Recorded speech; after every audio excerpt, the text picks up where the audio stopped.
Iran के ठीक है सामने आना सर, पड़ेगा। प्लीज आप बने रहिए, श्रुति जी आप भी बने रहिए। एक यस। बड़ी खबर सामने आ रही है, वो भी दर्शकों को दे रहे हैं। मैं मैम आपके पास लौटूंगी। दुबई से एयर इंडिया की फ्लाइट दिल्ली पहुंची है, बड़ी जानकारी आपको दे रहे हैं। A916 एयर इंडिया की फ्लाइट दिल्ली पहुंच गई है। दुबई से भारतीयों को लेकर विमान लौटा है। आपको बता दें ये बड़ी खबर सामने आ रही है। दुबई से एयर इंडिया की जो फ्लाइट है वो राष्ट्रीय राजधानी दिल्ली दिल्ली पहुंच चुकी है। दुबई से भारतीयों को लेकर ये विमान लौट गया है, ये सुरक्षित है यहाँ पर। जहां बता दें आपको लगातार गाइडलाइंस भी इस बाबत जारी की जा रही थी। बड़ी जानकारी आपको दे रहे हैं। श्रुति जी मैं आपके पास लौटना चाहूंगी और एक बार बात कर लेते हैं यहाँ पर रशिया के स्टैंड की। अगर बात की जाए, पुतिन ने साफ कहा है कि असाधारण सुप्रीम लीडर थे खामेनेई। इसके साथ पुतिन ने यह भी बड़ी जानकारी दी है कि अमेरिका ने जो किया है वो निंदनीय है। श्रुति जी क्या ये समझें कि अब पुतिन एक्शन लेंगे या केवल आप समझ रही हैं कि यह बयानबाजी है, होना जाना कुछ नहीं? मैम उन्होंने समर्थन दिखाया वर्बली, वो शायद डिप्लोमेटिक फोरम्स के अंदर ईरान की बात आगे बढ़ाएं, जहां पे वीटो लग सकता है वहां वीटो लगाएं।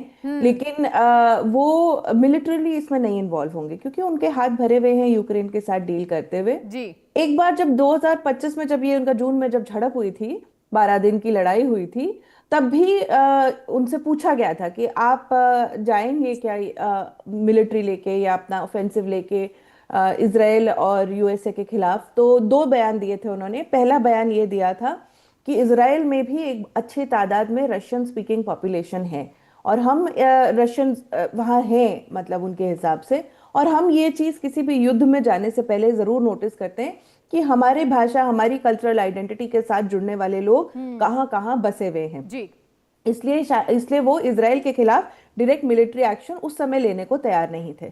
दूसरा, उन्होंने जब उनसे पूछा गया कि आपकी एक स्ट्रेटेजिक अंडरस्टैंडिंग है, पार्टनरशिप है ईरान के साथ, तो उसका क्या हुआ? तो उसका उन्होंने जवाब दिया था कि हमारी जो स्ट्रेटेजिक पार्टनरशिप है वो इंटेलिजेंस शेयरिंग के लिए है, डिफेंस कोऑपरेशन के लिए है, ट्रेड के लिए है, फाइनेंस के लिए है। हमारी कहीं भी उस ट्रेड पार्टनरशिप में ये लिखा नहीं गया है कि हम उनकी मिलिट्रीली मदद करने जाएंगे, और ईरान हमसे ये मदद एक्सपेक्ट भी नहीं करता है। वो नहीं एक्सपेक्ट करता है कि अमेरिका के जैसे इसराइल के लिए अपने बम लेके खड़ा हो गया है वैसे ही ईरान आके खड़ा हो। तो ये एक्सपेक्टेशन ईरान की खोमेनी की कभी थी नहीं।